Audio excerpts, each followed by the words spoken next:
ఏమైంది? నా కొడుకు ఇనిషియేషన్ ఎంతవరకు వచ్చింది? నా కొడుకు చచ్చి 3 నెలలు అవుతుంది. అయినా మీరేమైనా తెలుసుకున్నారా లేదా? అని చెప్పేసి చెంచలమ్మ పోలీస్ స్టేషన్‌కి ఫోన్ చేస్తూ ఉంటుంది. లేదు మేడం మీ పని మీదనే ఉన్నాను. ఇంకా 2, 3 రోజుల్లో నిజం తెలిసిపోతుంది. ఏం తెలిసిపోతుంది? అసలు మీరు ఎంక్వైరీ చేస్తున్నారా?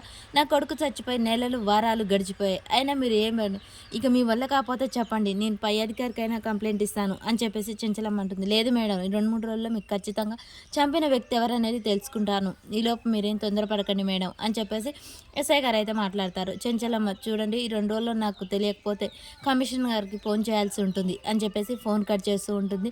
ఈమె ఎస్ఐ ఏం మాట్లాడకుండా అలా ఫోన్ అయితే కట్ చేసి చూస్తూ ఉంటాడు. ఈలోపే స్టేషన్ దగ్గరికి విజయమ్మ అక్కడికి వస్తూ ఉంటుంది. విజయమ్మ నమస్తే రండి మేడం కూర్చోండి అని చెప్పేసి ఎస్ఐ గారు కూర్చోబెడతారు. చెప్పండి మేడం ఏంటి ఇలా వచ్చారు? మీరు నేను ఒక విషయం తెలుసుకోవాలనుకుంటున్నాను. ఏ విషయం? చెంచలమ్మ కొడుకు గురించి ఇన్ని రోజులైంది. ఎందుకు ఇంకా ఏమి కంప్లెయింట్ ఏమి రాలేదు మీ దగ్గర నుంచి? అసలు మీరు ఎంక్వైరీ చేస్తున్నారా లేదా? అని చెప్పేసి విజయమ్మ అంటుంది.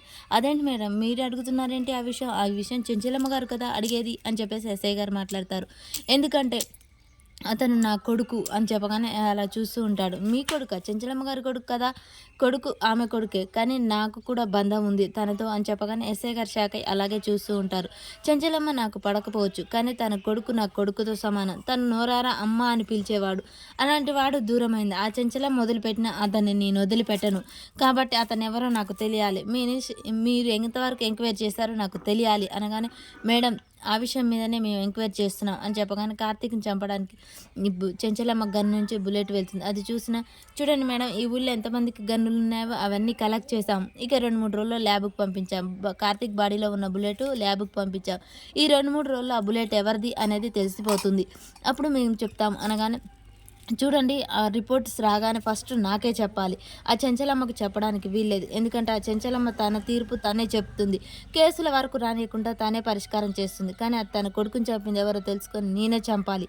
అతని మీద పగ తీర్చుకోవాలి అనగానే మరి మీరు చేసేదేంటి మేడం? చెంచలమ్మ గారు సొంత తీర్పు అంటున్నారు. మరి మీరు చేసేది సొంత తీర్పా? పోలీసులు ఎవరు ఏం చేయాలో మీరు చెప్పాల్సిన అవసరం లేదు మేడం. మేము ఎవరికి చెప్పాలో వాళ్ళకి చెప్తాను. చూడండి సరే వస్తాను. మీరు నాకు రిపోర్ట్ ఇస్తే బాగుంటుంది. లేకుంటే నా పద్ధతిలో నేను ఎంక్వైరీ చేస్తాను అని చెప్పేసి విజయం వెళ్ళిపోతుంది. మరి ఆ రిపోర్ట్ విజయమ్మదాని వస్తుందా? అసలు ఏం జరుగుతుంది? ఎవరికి